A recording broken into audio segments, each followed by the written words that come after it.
Sunday അല്ലേ, ഇന്നാണ് പിടിച്ച ഒരു നല്ല കിടിലൻ പൊതിച്ചോറ്. അപ്പോൾ ഇലയിലെ ഐറ്റങ്ങളൊക്കെ നമുക്ക് ഓരോന്നായിട്ട് നോക്കാം. രാവിലെ തന്നെ ചോറ് റെഡിയാക്കിയിട്ടുണ്ട്.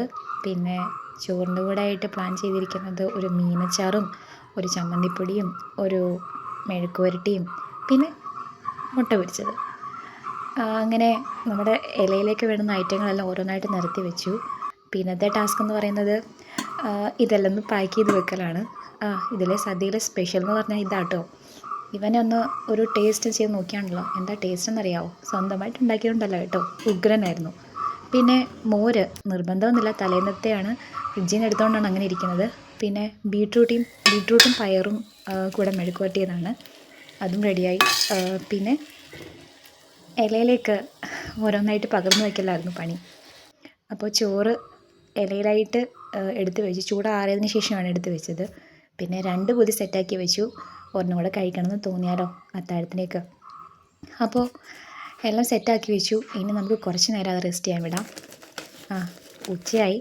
അപ്പോൾ വിശപ്പിൻ്റെ വിളി കേട്ടപ്പോൾ ഞാൻ പെരിയെ ഇലപ്പൊതി കഴിച്ചു.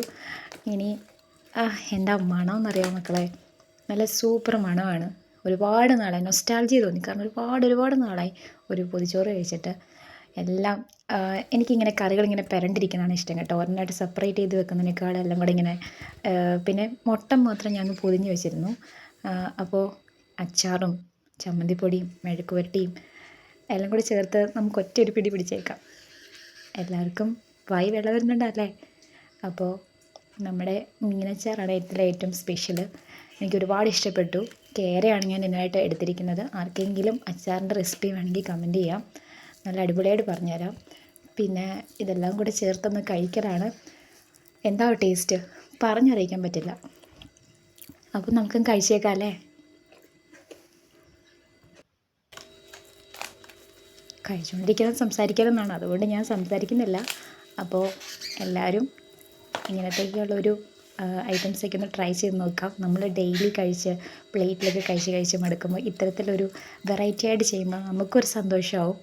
അങ്ങനെ ഞാൻ ഇന്നത്തെ ഊണ് കഴിച്ചിട്ട് റെസ്റ്റ് ചെയ്യാൻ പോവാണ്. ബൈ.